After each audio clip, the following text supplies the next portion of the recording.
Begin with the latest in the Aaron Hernandez murder trial. The jury has been sent home for the day after deliberating the case for a little more than an hour this afternoon. This as both prosecutors and Hernandez's defense team made one last push to sway the men and women who will decide the verdict. For more, let's get right to Eyewitness News reporter Susan Campbell. She's live in Fall River at Superior Court. Each side took 90 minutes to wrap up their cases. As you would expect, the defense says there's no way the jury can convict, while the prosecution says there's plenty of evidence. Through the right flank of Odin Lloyd as he gets out. Odin Lloyd's mother bows her head, crying silent tears as prosecutors wrap up their case against Aaron Hernandez, offering their theory about the last moments of her son's life in this North Attleboro Industrial Park in June of 2013. He's laying on the ground. There's two final shots that are put into him. Prosecutors say Aaron Hernandez orchestrated the execution-style murder. He planned it. He came up with the pretext of getting Odin Lloyd to meet him that night.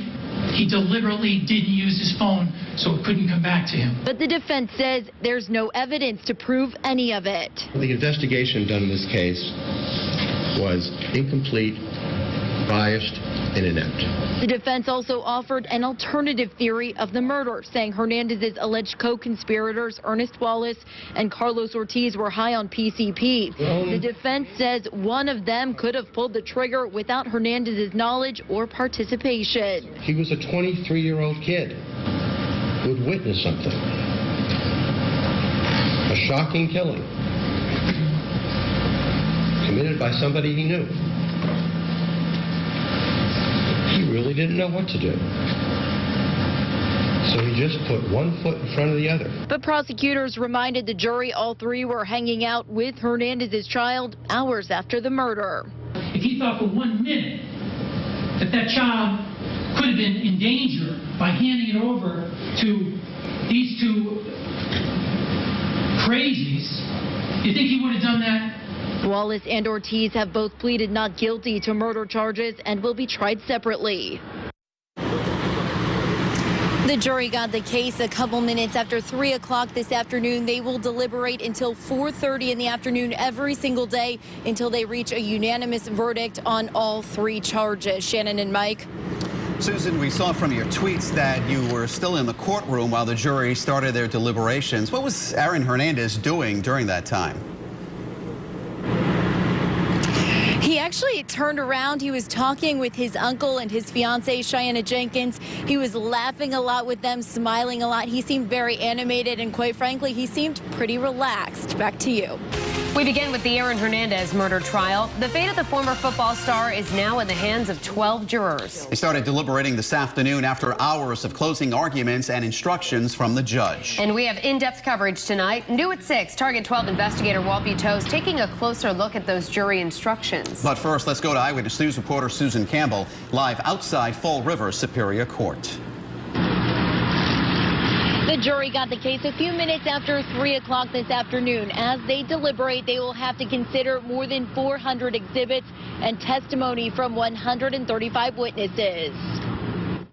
Throughout Aaron Hernandez's trial, prosecutors have said this surveillance video shows the former football star holding the murder weapon minutes after Odin Lloyd was shot to death. He believed he could kill Odin Lloyd, and nobody would ever believe that he was involved. While the defense conceded Hernandez was at the crime scene, they say he wasn't involved in Odin Lloyd's murder.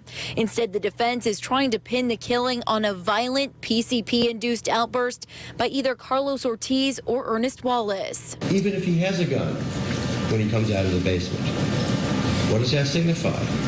Did he arm himself to protect himself after what he just saw happen at Corliss Landing? Did he take the gun away, the murder weapon away from Wallace or Ortiz so that no one else would get hurt? Where is PCP in this case? Why is it in this case? It's a distraction. and it's been manufactured by Jennifer Mercado. Mercado is Hernandez's cousin. Hers was not the only testimony prosecutors attacked during closing arguments. They also questioned the credibility of Hernandez's fiancée, Cheyenne Jenkins. Prosecutors believe she tossed the murder weapon at Hernandez's request. Wouldn't that be something that a person would remember? The murder weapon was not found. The jury will deliberate here until 4:30 in the afternoon each day until they reach unanimous verdicts on all 3 charges. Again, remember, those charges are murder, unlawful possession of a firearm, and unlawful possession of ammunition. Live in Fall River with Southeastern Massachusetts Mobile Newsroom, Susan Campbell, Eyewitness News.